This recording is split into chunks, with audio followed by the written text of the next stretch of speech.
Tadyak, sinalubong ang alon, dagok ng buhay at tadyak.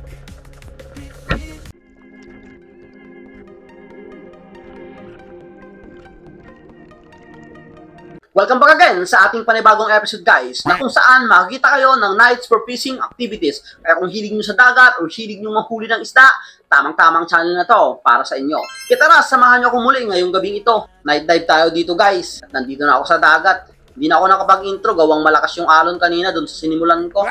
Sa mga bago pa lang sa channel ko, mag-subscribe kayo para lagi kayong updated sa mga ganitong video na ilalabas ko. Maraming salamat po. Kaya hahanap ka agad tayo dito sa may mga bato.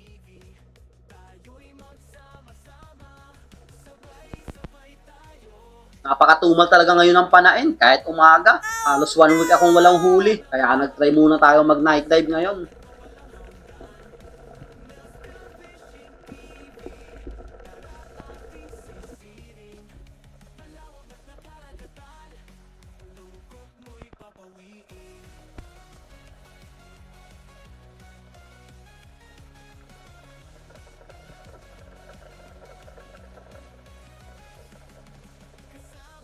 At dito, habang paon na sana ako, eto, nakita ko etong one spine unicorn. Kaya kinuha ko na. Eto yung naging unang isda natin. Ayos na rin to.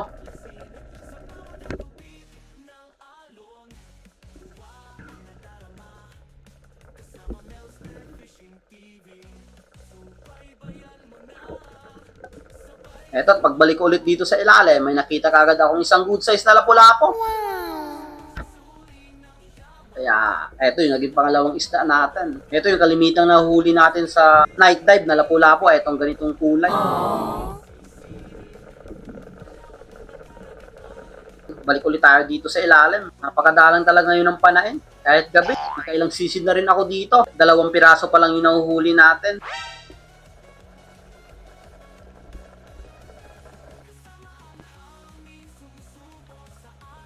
Eto't marami sanang mga dalagang bukid, kaso ang liliit pa talaga.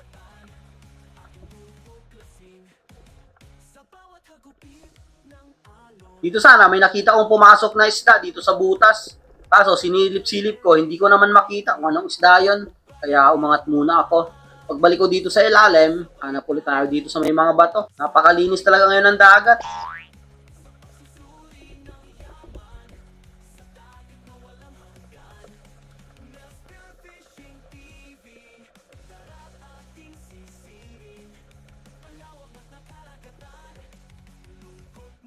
Eto, pag ilaw ko dito sa malayo, nakakita ako ng hinog, rabbit fish.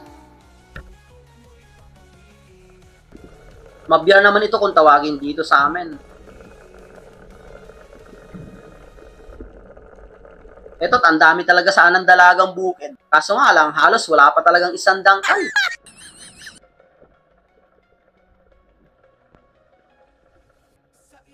Dito may nakita akong 2 pulang dalagang bukid. Ito mga good size na to, etong ganito. Ito sa napakasarap na dalagang bukid, etong ganitong kulay, yung pula.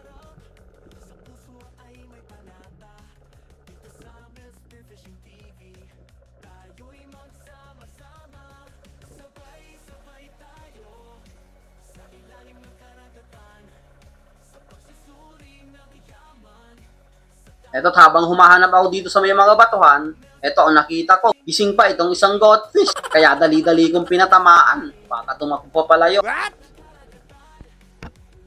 Hindi pala, lumangoy palayo. Hindi pala nakakatakbo yung isda. Lumalangoy lang sila.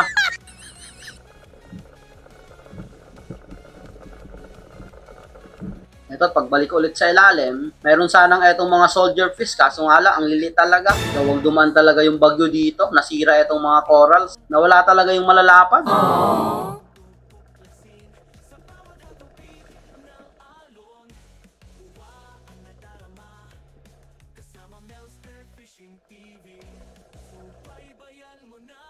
Pagbalik ko dito sa ilalim, another dive. Eto, nakakita kagad ako ng one spine unit. Napakalapit sa bato, kaya sinundot ko muna para mapunta sa buhangin. Pangalawang orange spine unicorn natin. 51 naman ito kung tawagin dito sa amin. Kaya pag nakadalawa ka na ito, is may 102 ka na. Okay na rin. Pwede nang umahon. Kaso nga lang, number lang ang mauuwi mo, hindi piraso ng isda.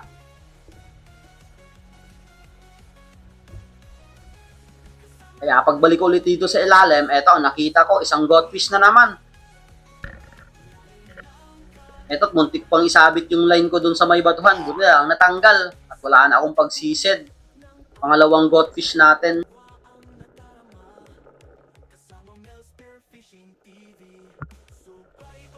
Hanap ulit tayo dito sa may mga bato. Pag day dive tayo, wala pa tayo nakikitang mga dragon. Simula nag-October.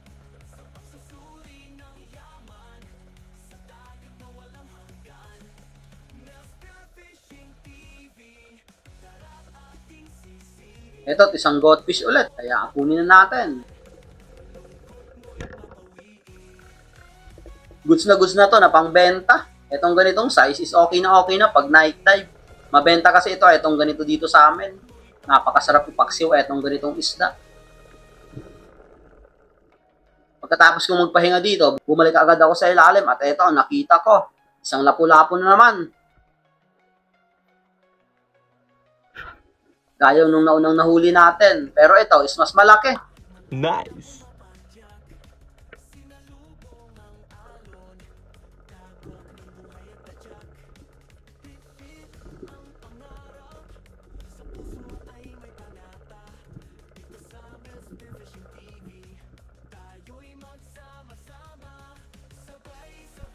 Ito, pagbalik ko dito sa ilalim, dito sa may buhangin, natulog na isang unicorn.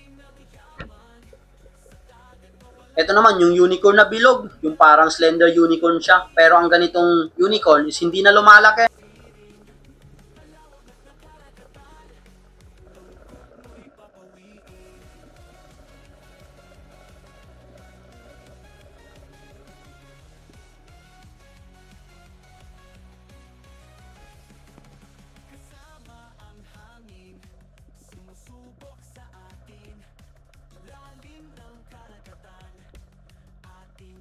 At dito guys, habang humahanap ako dito sa may buhangin, eto ang nakita ko. Magre-resurface na sana ako dito. Buti na lang, napansin ko pa itong napalaking bagulan o cuttlefish. Eto, nandito sa buhangin, napakaganda ng kulay. Buti lang, napakaamo.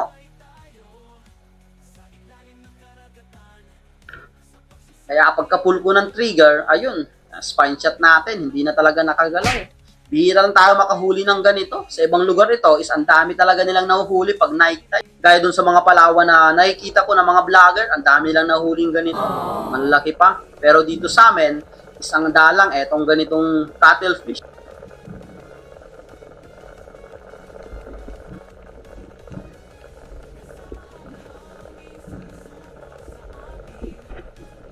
Pagkatapos ko magpahinga dito, balik ulit ako dito sa ilalim. At ito ang nakita ko. Isang leather jacket.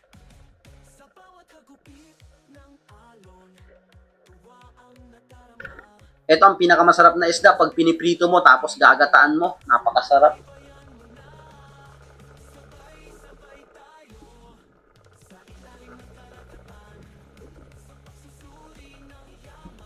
Kaya balik ulit tayo dito sa ilalim. Kung wala ngayon dito yung mga dalagang bukit, siguro nasa malalim talaga sila.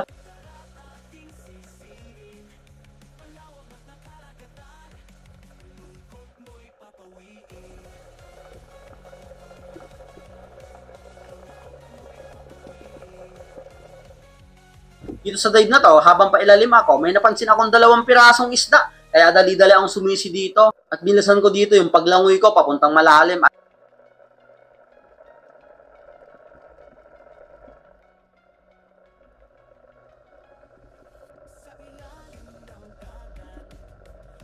At eto nga, 2 malalaking talakitok pala.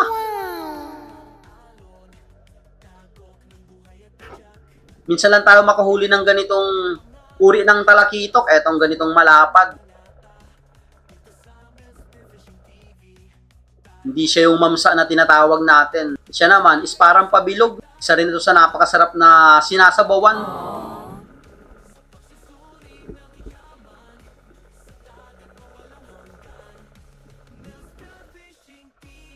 Pagbalik ko dito sa ilalim guys, akala ko dito, malaking isda tong nandito sa may bato. Yun pala is angelfish lang, yung ang nipis na isda. Buti lang, paglingon ko dito sa malapit na bato, nakita ako ng goldfish ulit. Ito naman yung ibang klase na goldfish. Ang tawag nito sa amin is buntan.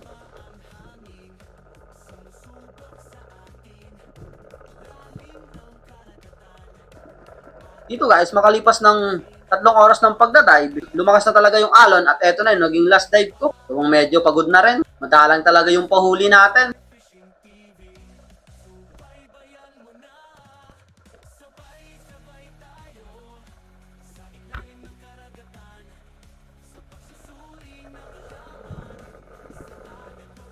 Kaya pagkatapos din itong dive na to, is umuwi na rin ako. At ito yung mga huli natin. Itong malaking talakitok, halos mag-1 kilo na rin to. May leather jacket tayo. At itong mga goldfish, maraming goldfish yung nahuli natin ngayon.